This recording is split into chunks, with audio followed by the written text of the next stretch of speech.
आप शेरे कश्मीर कहलाए जाते थे। ऐसी क्या बात हुई कि कुछ दिनों से आप बकरिए कश्मीर बन गए हैं।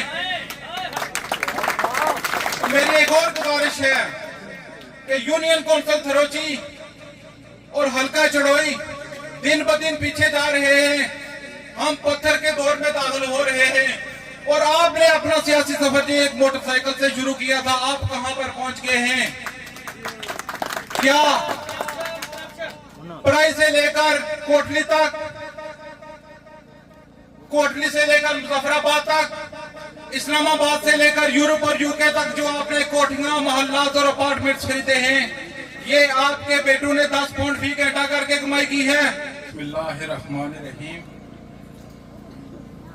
उन्हें ये जिद है कि चमन पे मुसल्लत रहेगी खज़ां, उन्हें ये जिद है कि चमन पे मुसल्लत रहेगी खज़ां। हमें ये जनू है कि बहार इलाके छोड़ेंगे।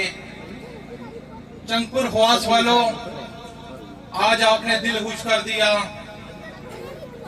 मैं चंगपुर ख्वास की अवामी एक्शन कमेटी के नौजवानों को एक खूबसूरत प्रोग्राम का इनेकाद करने पर मुबारकबाद पेश करता हूं और अवामी एक्शन कमेटी के मेंबरान, मेंबर कोर कमेटी और जुमला कायदीन को पेरिस की रोडों पर सफर करके चंगपुर ख्वास आमद पर खुशामदीद कहता हूं।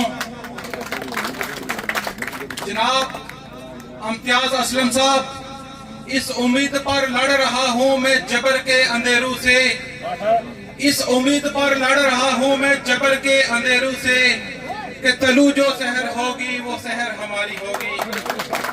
मेरे भाई सेसा से राजा फजीलुल हसन फारूकी साहब कि हम अहले करबो बला कब किसी से डरते हैं, हम अहले करबो बला कब किसी से डरते हैं, हमारी बगावत रोजे अजल से जारी है।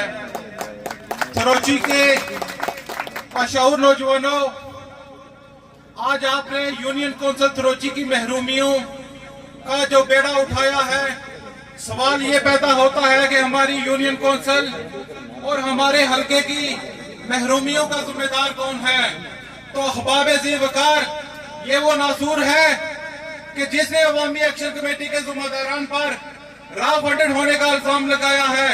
मेरी आज की इस स्टेज की वसादत से आपसे चंद गुजारिशात हैं कि चौधरी साहब, आप शेरे कश्मीर कहलाए जाते थे। ऐसी क्या बात हुई कि कुछ दिनों से आप बकरिए कश्मीर बन गए हैं। मेरी एक और गुजारिश है कि यूनियन कौंसिल थरोची और हल्का चढ़ोई दिन ब दिन पीछे जा रहे हैं। हम पत्थर के दौर में दाखिल हो रहे हैं और आपने अपना सियासी सफर जो एक मोटरसाइकिल से शुरू किया था, आप कहां पर पहुंच गए हैं? क्या पढ़ाई से लेकर कोटली तक, कोटली से लेकर मुजफ्फराबाद तक, इस्लामाबाद से लेकर यूरोप और यूके तक जो आपने कोठियां, मोहल्लात और अपार्टमेंट्स खरीदे हैं, ये आपके बेटों ने 10 पाउंड फी इकट्ठा करके कमाई की है। ये उस करप्शन का नतीजा है। आप अवामी एक्शन कमेटी के खिलाफ क्यों बोलते हैं? राजा फारूक हैदर साहब बाकायदा एक कैंपेन में शामिल हो गए हैं एक्शन कमेटी के खिलाफ। बेसिकली ये लोग हैं जो ये फॉर्च्यूनर क्लब वाले हैं। उन्हें पता है कि जब उनकी बरात खत्म होगी तो उनके नीचे से फॉर्च्यूनर निकल जाएगी। शाह गुलाम कादर, उसने कारकुनों के नाम पर एक पैगाम जारी किया है कि एक्शन कमेटी के किसी प्रोग्राम में शरीक ना हो। मेरा उससे भी ये सवाल है कि क्या इस रियासत का नौजवान तुम्हारा गुलाम है? क्या तुम्हारा मुजारे है? इंशाअल्लाह 29 तारीख को हमने ये जो फॉर्च्यूनर क्लब है, इनकी मंजी के नीचे डोंग फेरनी है।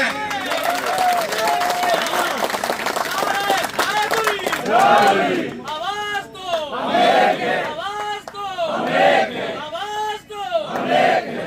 यूनियन कौंसिल के नौजवानों, चंगपुर ख्वास की अवाम, कायदीन यहाँ पर मौजूद है। मैं ज्यादा वक्त नहीं लूंगा। आप कोशिश करें कि जो कायदीन जब खिताब करेंगे तो आपने दिल के कानों से उनकी बातें सुननी है और वो आपको जो भी हदायत देंगे, जो हुक्म देंगे, आपने उसे बजा लाना है। 29 तारीख को गुलपुर आपकी मेजबानी के लिए तैयार है। और दूसरी बात कि कोर कमेटी के मेंबरान, जम्मू कश्मीर अवामी एक्शन कमेटी, कोर कमेटी के मेंबरान हमें जो भी हदायत देंगे, जो भी हुक्म देंगे, मैं एक्शन कमेटी गुलपुर की तरफ से ये यकीन दिलाता हूं कि इंशाल्लाह हम पैरों पर नहीं सर के बल चलकर जहां पर आएंगे, जहां पर कहेंगे वहां पर आएंगे। बहुत शुक्रिया। आने वाले मुकर्रीन से गुजारिश है कि इंतहाई मुख्तर वक्त में अपनी हाजिरी पेश करें, क्योंकि हमने कोर मेंबरान को सुनना है। इसके बाद साबिक सदर अंजुमन ताजरान गुलपुर बाबू राजा सगीर साहब से गुजारिश है कि वो आए और इंतहाई मुख्तर वक्त में अपनी हाजिरी पेश करें। साबिक सदर अंजुमन ताजरान गुलपुर और मेंबर अवामी एक्शन कमेटी गुलपुर।